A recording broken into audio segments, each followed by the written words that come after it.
नमस्कार मंडळी, श्री स्वामी समर्थ. स्वामी महाराजांच्या कृपेने तुमच्या मनातील सर्व चांगल्या इच्छा या लवकरात लवकर पूर्ण होत एवढी स्वामींना मी प्रार्थना करते आणि आजच्या या नवीन व्हिडिओला सुरुवात तर मार्गशीर्ष महिन्यामधली शेवटची सोमवती अमावस्या येत्या 30 तारखेला आलेली आहे. तर ह्या सोमवती अमावस्येला अनन्यसाधारण महत्व आहे. ह्या अमावस्या तिथीला भगवान श्री हरी विष्णू माता लक्ष्मीची विधिवत पूजा केल्याने आपल्या घरात सुख शांती समृद्धी ही नांदत असते. तसेच या अमावस्येला पितृदोषापासून मुक्ती मिळण्यासाठी काही उपाय देखील केले जातात. पितृंना तर्पण केलं जातं, कारण की आपल्यावर जर पितृ नाराज असेल तर पितृंना तर्पण केल्याने आपला पितृदोष आहे तर तो दूर होत असतो. अमावस्या ही भगवान श्री हरी विष्णू माता लक्ष्मीला समर्पित आहे. या विशेष प्रसंगी आपण पवित्र नद्यांमध्ये स्नान आणि ध्यान करण्याची परंपरा देखील आहे. तसेच दान धर्म देखील करायचा आहे. असं आपण केल्याने आपल्याकडनं न कळत केलेले सर्व पापे हे दूर होतात. या दिवशी काही चुका केल्याने आपल्या जीवनामध्ये अनेक अडचणी समस्या ह्या उद्भवत असतात. तर या सोमवती अमावस्येच्या दिवशी महिलांनी आवर्जून ही कामे करायची आहेत, ज्यामुळे आपल्या घरामध्ये जी काही निगेटिव्हिटी आहे, नकारात्मकता आहे, जे काही वाईट दोष आहेत, जे काही वाईट शक्ती आहेत तर त्या संपूर्णपणे नष्ट होऊन जातील आणि यामुळे आपल्या घरात सुख शांती समृद्धी ही कायम टिकून राहील आणि यामुळेच आपल्या घराची प्रगती होईल. तर अशी कोणकोणती कामे आहेत तर ती आपण आजच्या व्हिडिओमध्ये जाणून घेणार आहोत. त्यापूर्वी चॅनलवरती नवीन असाल तर चॅनलला सबस्क्राईब करा. व्हिडिओ पाहत असताना व्हिडिओला लाईक करा. त्याचप्रमाणे श्री स्वामी समर्थ अशी कमेंट करा. प्रत्येक अमावस्येला विविध असे महत्त्व प्राप्त झाले आहे. अशामध्ये सोमवती अमावस्या ही अधिकच महत्त्वाची मानली जाते. असे म्हटले जाते की हा दिवस पूजेसाठी खूप खास मानला जातो. या अमावस्येनंतर महिना हा सुरू होत असतो. ची पूजा करण्यासाठी ही अमावस्या अधिक खास मानली जाते. या अमावस्येला सोमवती अमावस्या असं म्हटलं जातं, कारण ही अमावस्या सोमवारी आल्यामुळे तिला सोमवती अमावस्या असं म्हटलं जातं. या दिवशी श्री हरी विष्णू व माता लक्ष्मीची विशेष अशी पूजा केली जाते. आपल्या घरामध्ये सुख शांती लाभावी म्हणून हा दिवस लक्ष्मी मातेला समर्पित आहे. अमावस्येच्या दिवशी आपल्याला आपल्या घरात कोणकोणते उपाय करायला हवेत हे मी आज तुम्हाला सांगणार आहे. खास करून महिलांनी हे उपाय आवर्जून करावेत. हे उपाय आपण प्रत्येक अमावस्येला करत असतो. अमावस्या हा दिवस म्हणजे आपल्या घरातील दरिद्रा तसेच जे काही कचरा रूपी दरिद्रता असते तिला घालून लक्ष्मीचे स्वागत करायचे असते, म्हणजे आपल्या घराची साफसफाई करायची असते. बघा, अमावस्येच्या दिवशी घरातील सर्व जाळे जळमटे असतील ते आपल्याला साफ करायला पाहिजे. याने आपल्या घरात लक्ष्मीचा अखंड वास हा कायम राहील. ज्या घरात स्वच्छता नसते, जिथे नेहमी अस्वच्छता असते, त्या घरात लक्ष्मी कधीही वास करत नाही. अमावस्येच्या दिवशी आपण जेव्हा फरशी पुसत असतो त्या फरशी पुसाच्या पाण्यामध्ये आपल्याला चिमूटभर हळद टाकायची आहे, लिंबू टाकायचं आहे, गोमूत्र आणि थोडे खडे मीठ टाकून फरशी ही अवश्य पुसायची आहे. हा उपाय अमावस्येच्या दिवशी केल्याने आपल्या घरातील दरिद्रता आहे ती बाहेर जाईल आणि घरात लक्ष्मीचे आगमन होईल. यासाठी अमावस्येच्या दिवशी तुम्ही हळद, गोमूत्र आणि मीठ याने आवर्जून फरशी ही पुसायचीच आहे. तसेच अमावस्येच्या दिवशी तुम्हाला तुमच्या घराचा जो उंबरठा असतो त्यावर हळदीचे लेपन करायचेच आहे. हळदीचे लेपन करण्यासाठी हळदीमध्ये गोमूत्र मिक्स करून त्याचा लेप आपण आपल्या घराच्या उंबरठ्याला द्यायचा आहे.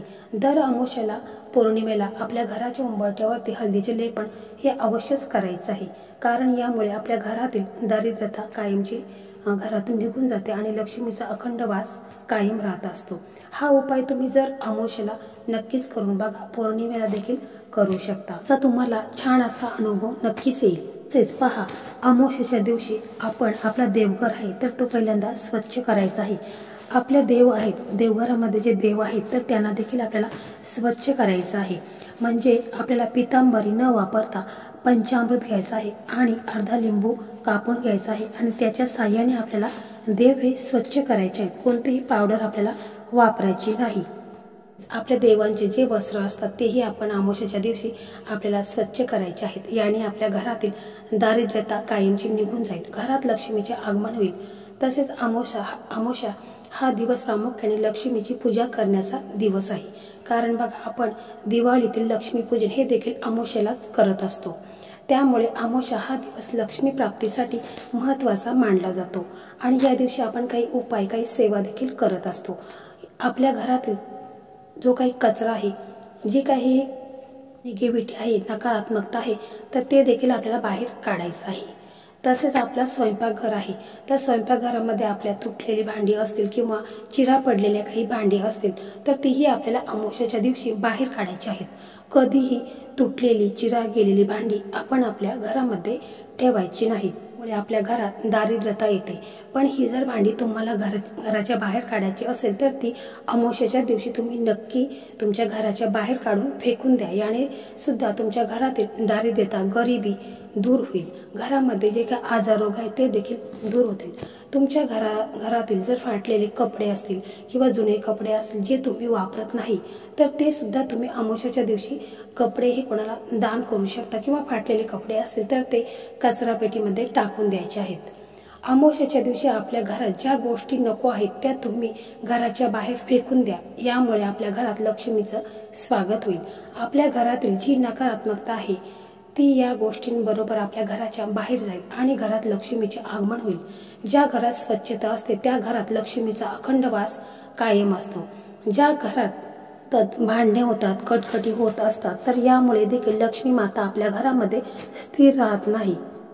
या ज्या गोष्टी तुम्हाला करायच्या आहेत त्या तुम्ही अमावस्येच्या दिवशी आवर्जून कराव्यात. जर तुम्ही खूप पूजापाठ करता, खूप देवदेव करता, पण तुम्ही जर फाटके वस्त्र वापरत असाल, तुटकी भांडी वापरत असाल तर अशाने सुद्धा तुमच्या घरात लक्ष्मी प्राप्ती होणार नाही. तुमच्या घरात कायम दारिद्र्यता, गरिबी ही राहील. म्हणून कधीही फाटके वस्त्र आणि तुटकी फुटकी भांडी आपण वापरू नका. फाटके कपडे असतील तर ते शिवून घाला, पण फाटके कपडे अजिबात घालू नका. याने आपल्या मागे दारिद्र्यता लागते.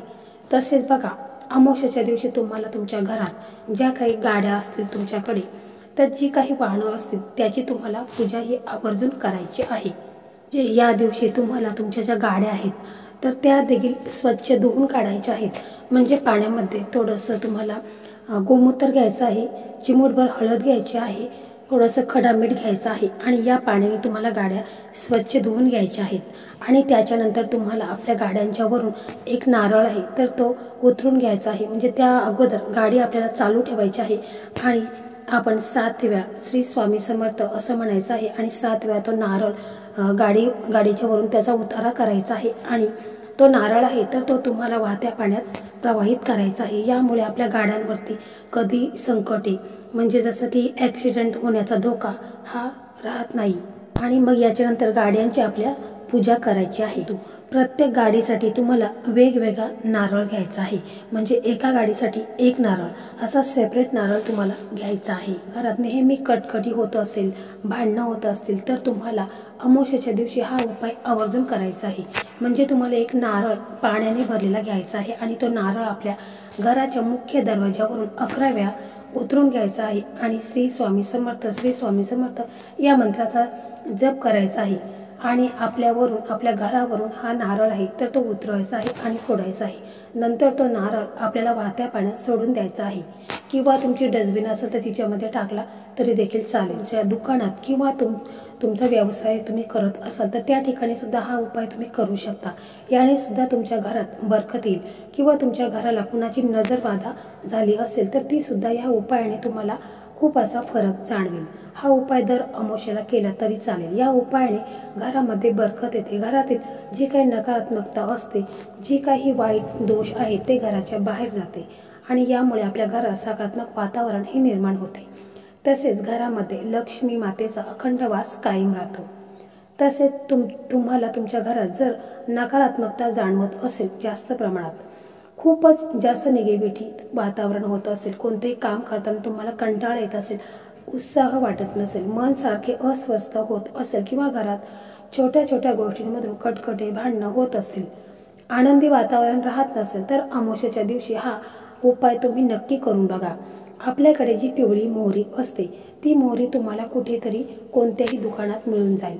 ती मोहरी तुम्हाला घ्यायची आहे आणि ती मोहरी देवासमोर ठेवून तुम्हाला 11 वेळा कालभैरवाष्टक म्हणायचं आहे आणि नंतर ती मोहरी तुम्हाला तुमच्या घरातील प्रत्येक रूममध्ये, प्रत्येक घराच्या कोपऱ्यामध्ये ती मोहरी तुम्हाला टाकायची आहे. उपायाने तुम्हाला तुमच्या घरात खूप सारी जी काही नकारात्मकता आहे ती नकारात्मकता कमी झाल्याची नक्कीच जाणवेल.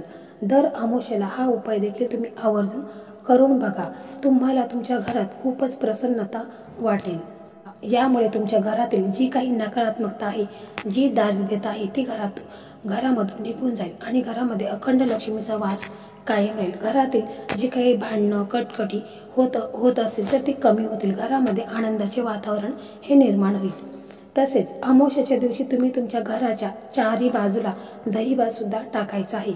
याने सुद्धा तुम्ही तुमच्या घरातील नकारात्मकता दूर करून जी काही वाईट दोष आहेत, वाईट शक्ती आहेत, जे काही घरामध्ये तुमच्या आजार आहेत, रोग आहेत, घरामध्ये पैसा टिकत नाही, तर या सर्व समस्या दूर होतील. फक्त मी जे तुम्हाला काही उपाय सांगितलेले आहेत तर ते उपाय तुम्ही अवश्य महिलांनी अवश्य या अमावस्येच्या दिवशी करायचे आहेत. प्रत्येक अमावस्येच्या दिवशी केलं तरी देखील चालेल.